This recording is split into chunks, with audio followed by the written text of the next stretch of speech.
बिस्मिल्लाहिर्रहमानिर्रहीम। शमाइल में और अहादीस तय्यबा में आप सल्लल्लाहु अलैहि वसल्लम की एक अहम सिफत मज़कूर है और वो ये है कान नबी सल्लल्लाहु अलैहि वसल्लम यक़बलुल हदीयत व युसीबु अलैहा, कि आप अलैहिस्सलातु वस्सलाम हदाया कबूल फरमाते थे और उसका बदला भी अता फरमाते थे। हदिया लेना, हदिया देना, ये आक़ाए दो जहां सल्लल्लाहु अलैहि वसल्लम की अहम तरीन सिफत है। आज हम माशरे के अंदर चाहते हैं मोहब्बत को फ़रोग़ दें, उसके लिए ज़रूरी है कि हदाया का अहतमाम हो। और हदाया में ज़रूरी नहीं कि कोई बहुत बड़ी चीज़ दी जाए तो वही हदिया है, कोई छोटी सी छोटी चीज़ भी अगर हो तो वो भी हदिया बन सकती है। बल्कि एक हदीस में आप सल्लल्लाहु अलैहि वसल्लम ने इरशाद फरमाया कि मुसाफ़हा किया करो कि इसकी वजह से कीना दूर होता है, कि ये गिल को ख़त्म कर देता है। अब ये मुसाफ़हा करना क्या है? ये भी एक हदिये की किस्म है। इसी तरह एक और मौके पे आपने फरमाया कि हदिया दो कि इससे मोहब्बत में इजाफा होगा, ये दिलों से कीने को दूर करेगा, शहना को दूर करेगा। तो हम माशरे के अंदर अगर चाहते हैं कि मोहब्बतों को फ़रोग़ मिले, ताउन को फ़रोग़ मिले, तो हम अपनी ज़ात से जो कर सकते हैं, किसी के लिए दो अच्छे जुमले कह दिए, किसी के लिए दुआ कर दी, किसी को आमाल का हदिया कर दिया, जी आमाल का हदिया कर दिया। हमने तबलीग में ये बात बहुत सुनी, बारहा सुनी, कि अगर किसी मोहल्ले में जाएं और मोहल्ले वाले वहाँ बात ना सुन रहे हों तो आमाल के हदिये करके वहाँ के लोगों के क़ुलूब दीन की तरफ मुतवज्जे करवाएं। हाँ, उसमें ये एहतमाम भी ज़रूरी है कि ये ना हो कि आप मखसूस किसी चीज़ का ख़त्म शुरू कर दें कि इतनी दफ़ा ये पढ़ो, इतनी दफ़ा ये नहीं है। आप जो अमल कर सकते हैं, आप तिलावत कर सकते हैं, दुआएं मांग सकते हैं, नमाज़ें पढ़ सकते हैं, ज़िक्र कर सकते हैं, सुबहान अल्लाह, अल्हम्दुलिल्लाह, ला इलाहा इल्लल्लाह, अल्लाहु अकबर, ला हौला वला कुव्वता इल्ला बिल्लाह, और दीगर जो हमारे पास अस्कार मौजूद हैं, इस्तिग़फ़ार मौजूद हैं, दुआएं मौजूद हैं, कुरान करीम की सूरतें हैं जिसमें आप सूरह यासीन का हदिया करें, आप छोटी सूरतें पढ़ कर हदिया करें, ये सब हदाया हैं। और ये हदाया आप देंगे तो आपको भी अजर मिलेगा और उसको भी अजर मिल जाएगा। और इसी तरह हदाया की शक्ल में जो चीज़ें होती हैं, जो मादी चीज़ें, ये भी हदिया देना चाहिए, ये भी आदमी दे सकता है।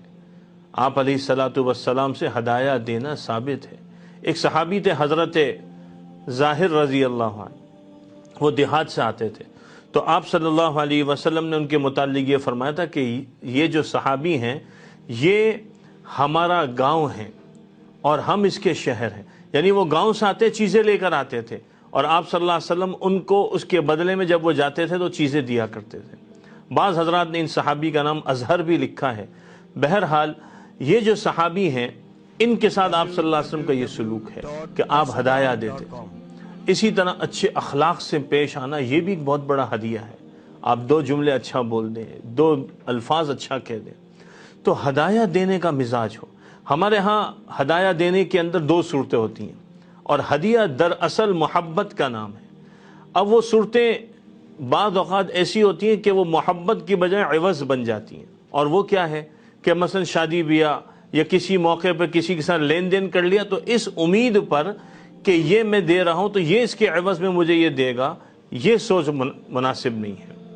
और बाज़ उलमा ने इसको मना फरमाया, अगर नकदी दे रहा है और ये उम्मीद है कि ये भी मुझे देगा तो यहाँ पर फिर सूद का मसला भी आ सकता है। गरचे बाद हजरात ने ये भी लिखा है कि हदिये की नीयत से दिया तो ठीक है, लेकिन बहरहाल हदिया देने में खुलूस होना चाहिए, मोहब्बत होनी चाहिए, हुस्न सलूक जो है इससे मकसूद है। जैसे हम अहलुल्लाह के पास जाते हैं, अल्लाह वालों के पास जाते हैं तो हदिया लेके जाएं।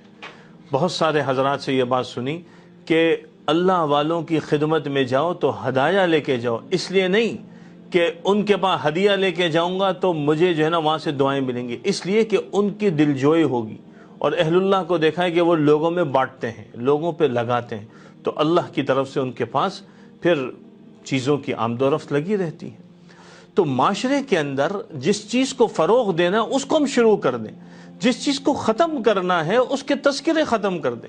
हमारे अकाबिर में गुज़रे हैं हज़रत हाजी मोहम्मद अब्दुल वहाब साहब रहमतुल्लाह अलैह, अल्लाह ने उनकी सोहबत में रहने का मौका दिया, उनकी खिदमत में रहने का मौका मिला। حاجی صاحب کو ہم نے دیکھا کہ وہ امت کے لیے دعائیں کرتے تھے، اعمال کا ہدیہ کیا کرتے تھے، اور بار بار کہا کرتے تھے اپنی ہدایات میں، واپسی کی بات میں ترغیب دیتے تھے کہ بھائی ہدیہ دو، اور جب کسی کو دعوت دینا ہو تو بھائی اس کا دل جیتنا ہے تو پہلے اس کے لیے کچھ خرچ کرو، چاہے تم ایک چائے کا کپ ہی کیوں نہ پلا دو، چاہے تم اس کو ایک چھوٹی سی ٹافی کیوں نہ کھلا دو۔ مقصد کیا تھا؟ وہ یہ سمجھاتے تھے کہ لوگوں کے لیے اپنے جذبات کو ایسا پیش کرو کہ لوگ تمہارے اس عمل سے دین کی طرف متوجہ ہو جائیں۔ ہم سب معاشرے کے اندر خیر کے فروغ کے خواہاں ہیں، کوئی ایسا نہیں ہے جو نہیں چاہتا کہ معاشرے میں بھلائی نہ پھیلے، کوئی ایسا فرد نہیں ہے۔ بس تھوڑا سا رخ متوجہ کرنے کی ضرورت ہے، اینگل ٹھیک کرنے کی ضرورت ہے، زاویہ بدلنے کی ضرورت ہے، سمت اپنی ٹھیک کرنے کی ضرورت ہے، پھر ساری چیزیں انشاءاللہ خود بخود ٹھیک ہوتی چلے جائیں گی۔ آپ سب اس حوالے سے کیا سمجھتے ہیں، کیا سوچتے ہیں؟ ہم آپ کے اس حوالے سے سوال اور جواب کے بھی منتظر ہیں۔ جزاکم